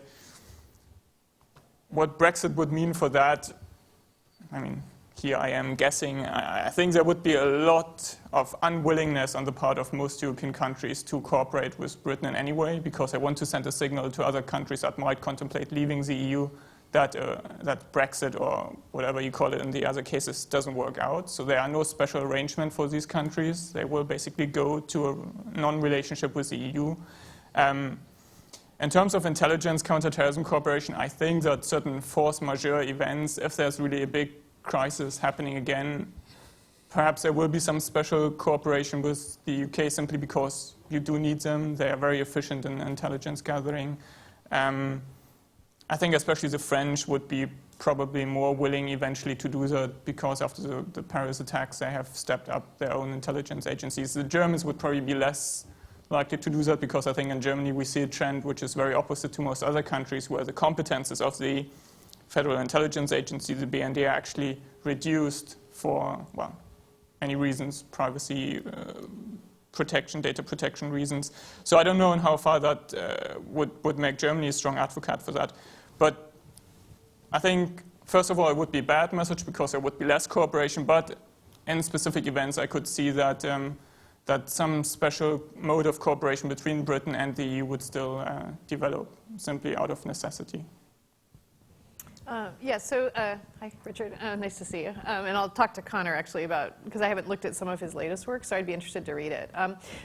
Really 3 responses. First is there have been a number of court documents that have been issued since the Snowden leaks and ODNI's response and various FOIA lawsuits that show a number of occasions where the data was inappropriately treated by the NSA. So for 3 years, they were querying it without reasonable articulable suspicion, even though the court had required that they have RAS, as the shorthand for it.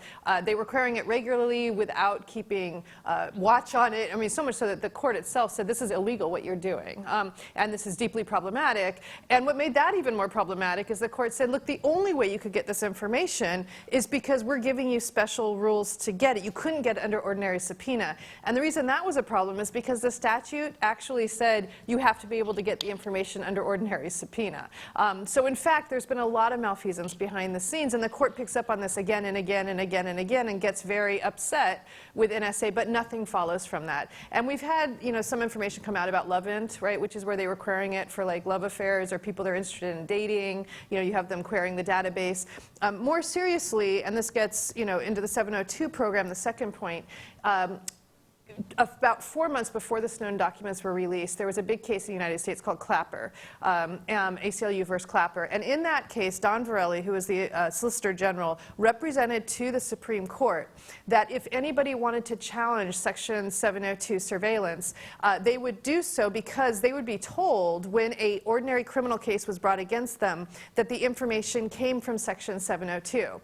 So Justice Alito wrote the opinion in Clapper 4 months before Snowden and said, you have no standing to challenge Section 702 collection because if there's a criminal case brought, the individual can actually then know that it was 702 and they can challenge the constitutionality. What the Snowden document showed was all of this malfeasance and this activity behind the scenes. So Dianne Feinstein, chair of the Senate Select Committee on Intelligence, she started saying, oh, wait, it's been used in all these cases. It's so, she used 702 in all these cases as examples of how successful 702 had been for ordinary criminal cases, which prompted a number of lawyers that recognized the fact patterns in their cases to say, wait a minute, my defendant was never told 702 information was used. And it turned out that, in fact, it was not the Bureau's policy to tell people when 702 information had been used. And Edward Snowden then released more documents showing not only was it not their policy, but there was an active practice called parallel construction, where they pick up criminal activity through 702, and then they create a different evidentiary trail so the judge never knows, and neither does the defendant, that it actually came from 702. And parallel construction, so the DEA was using parallel construction, so 702 data, so nobody knew that 702 data was being used. So this caused a minor crisis within DOJ, and Don Verrilli got very upset because he had represented to the Supreme Court as Solicitor General that they would be told, but it turned out the Bureau wouldn't tell him. So now, apparently DOJ has a unified policy, it's just classified. So we have no idea what the policy is for derived from 702 information means, so somebody can challenge that constitutionality.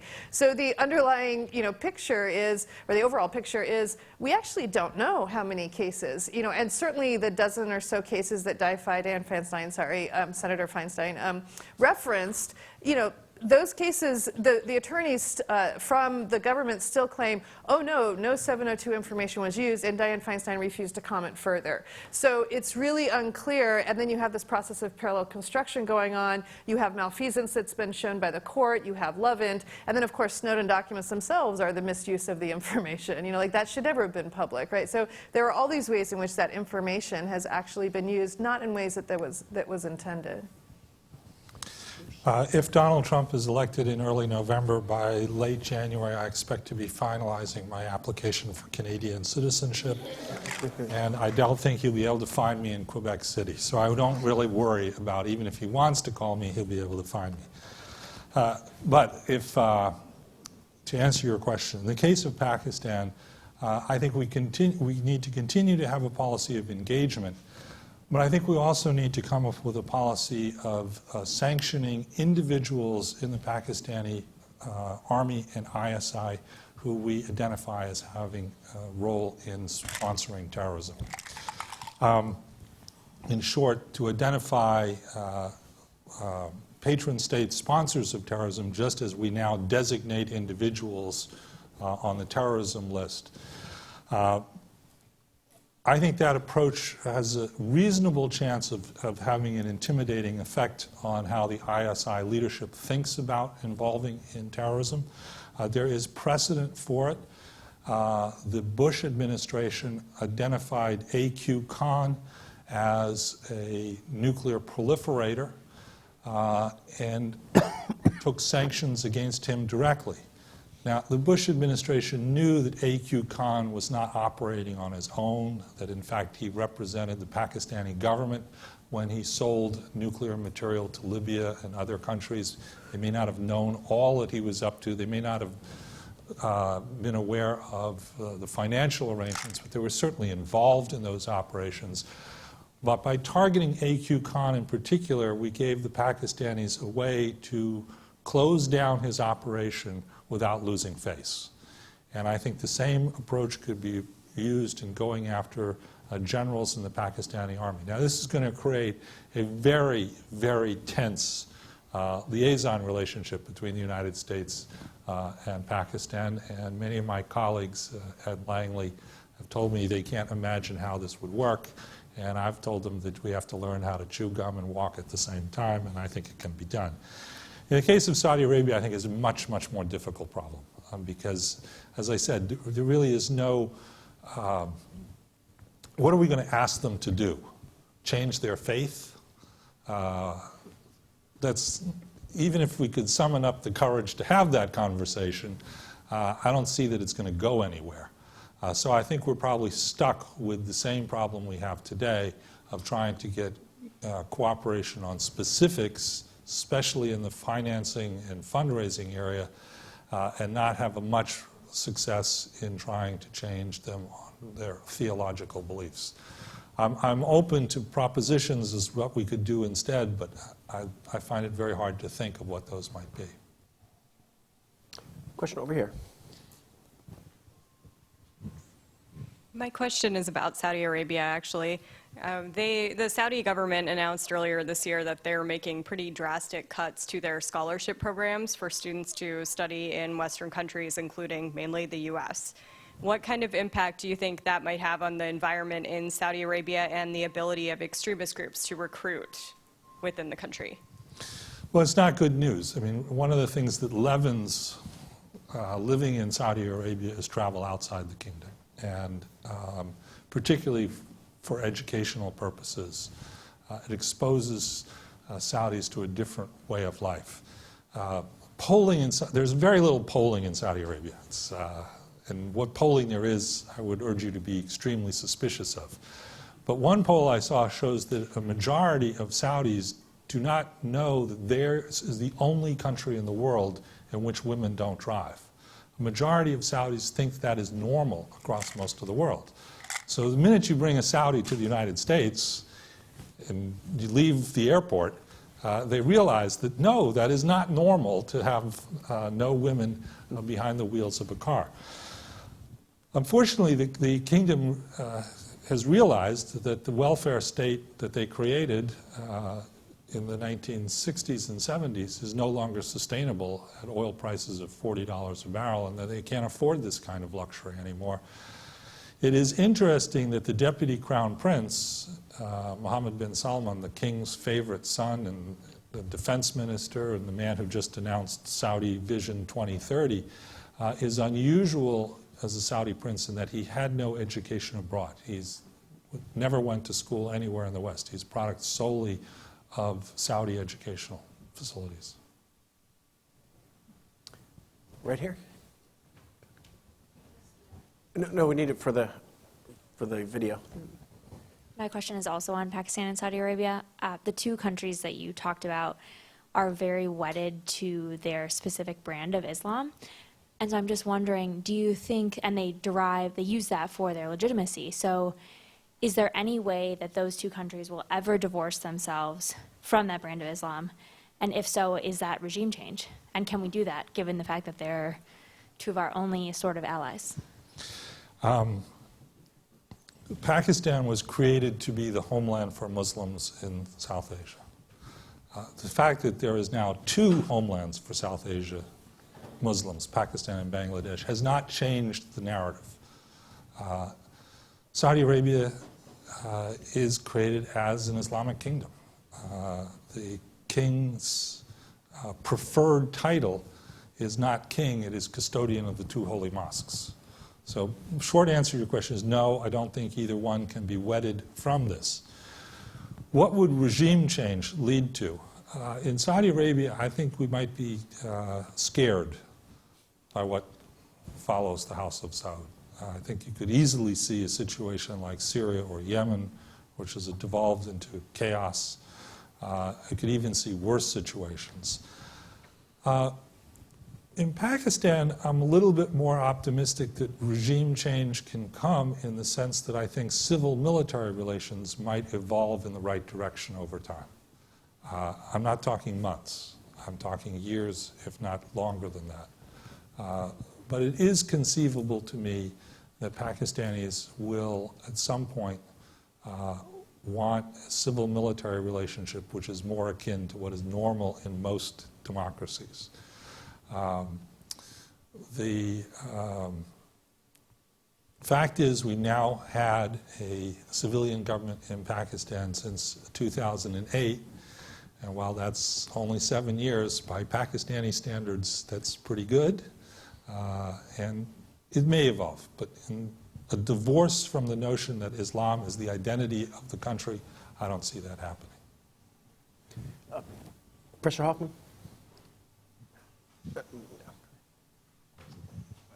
I'm not going to ask a question, actually. I'm going to be one of those boorish people at a conference who makes a statement. But I just want to clarify something, because it was in the news this morning, too, and I have to be very careful about this as well, because that 28-page document is probably the most sensitive document in the repository of the U.S. intelligence community now. But I've been amazed in all the discussions over the past few weeks that it has not been mentioned that Congress specifically appointed a follow-on commission, and one of its mandates was to look precisely at this question. And the report was released, I was commissioner on it, and the report was released 13 months ago. And you can go online, 9/11 Review Commission, if you Google that, it will come up instantly. I was the lead author on Chapter 5, which is the chapter that referred and investigated precisely this issue, so I'm going to choose my words very carefully. But I'll say something apart from that. Firstly, there was absolutely no impediment from the FBI in looking at this issue. They were completely cooperative and furnished us every document that we requested. Our conclusions were that there was no new information implicating any additional individuals beyond those that have already been identified, or any government or other entity that was involved in the 9/11 attacks. And this extends even to, as we heard, if you listened to NPR this morning, this absolutely ridiculous story about a family in Sarasota, Florida, which we also investigated. There was absolutely no substance. You know, Laura earlier put up a red herring. I mean, this is what Henry Clay described as a mackerel that simultaneously shines and stinks in equal measure. And this is, you know, I think this compelling nature of this document that's divorced from reality. But one of our main conclusions, and the one thing I didn't realize until I was on this commission, is that far from there being, and I'm not an apologist or a spokesman for the FBI either, but far from there being any cover-up, the 9/11 attacks are still an active case that's open in the FBI, and they are still investigating it. And the documents that are seized from Al-Qaeda and Abbottabad or wherever else are still being mined and examined to see if there's any further clues. So this isn't something that has stopped, but rather is ongoing. So. You know, I think the problem with this document, as you will know from the intelligence community, is that there's a world of difference between an intelligence assessment, much less raw intelligence, and a legal indictment. I mean, the paperwork that the CIA and the intelligence community generates is very different from the paperwork the FBI does. And I think that probably explains why there's this problem in it. So that I think if it's released, I would imagine it would have to be redacted, and I think with every justification, and that the redactions would not obscure any facts, but it would be for that reason that we're talking about two very different documents, you know, between an intelligence assessment and something that has some legal standing. And right behind, right. Thank you, Ryan. I'm an alumnus of the program. So we talked a lot today about states, international organizations, intelligence agencies. What is the new emerging role for industry in this sort of paradigm of counterterrorism? So we have organizations that hold more data collectively than all governments combined and do it increasingly effectively for a profit motive. How do we have liaison relationships with technology companies? We've had fractious relationships, we've had good relationships depending on leak situations. How do we incorporate them into sort of the system of government? Some of the research discussed was that a lot of the technocratic partnerships were way more successful than larger scale international organizations coming together to define terrorism? And also from a privacy perspective, is it good that these companies have already found loopholes in privacy policies to get a hold of all this information, which makes it fair game to then work with governments on? Or is that an even bigger worry that maybe the Section 215 UFA is actually a red herring for an even more insidious kind of intelligence collection? So great. So I was actually just at a panel with Lawfare and Hoover on this, looking at the corporate. So Intel was there and Microsoft. Like, we had a fairly lively debate on this issue. Just to go historical, the founders really worried about economic power of corporate entities. As a result, in fact, there was a big debate during the Constitutional Convention whether to give the national government the power to charter corporations, and they said no, that would be too much power for the national government. But instead, it would be state governments who could do it. And by the way, it was state legislatures who could only do it in the public interest. So they did not want corporate power to grow, and they wanted it to be answerable to the people through the political process so that all the citizens would have the ultimate power to restrict this power from growing in corporations. So it's not really until the early 20th century, the growth of industrialization, that you start to see this shift and this growth. And then, again, you have national pushback, right, with trust busting, with this effort to break up those power centers. And so kind of the short answer is corporate power is a power center, and it also can be very dangerous, particularly when paired with political power.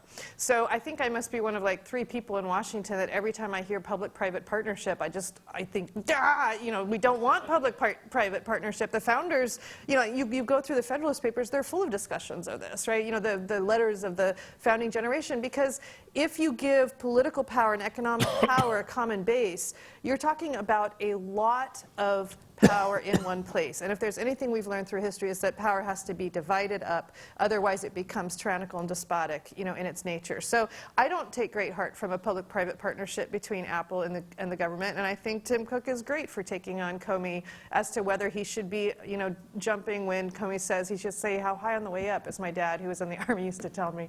When I say jump, you say how high. When I say, I'll leave the next part out. I don't know if that's a comment. It's a bit rude. So, I don't think they should do what the government tells them to do. And I'm also, I should add, I'm from Silicon Valley. I grew up in the Valley. My mom, my grandma, my great-grandmother are all from San Jose. And when I hear people in Washington say, oh, well, Silicon Valley has to X, I think, why? Why should Silicon Valley do what you tell them when you tell them to? And as a theorist, right, or as an historian, I think, it's good that they don't do what they want them to do. Now, there is another big difference between private industry and the government having access to our information. The government has nuclear weapons, guns, and jails. Microsoft, last time I checked, doesn't, right? So it's not that I don't worry about industry and the amount of data and information and power it has. It's that the government has more coercive powers.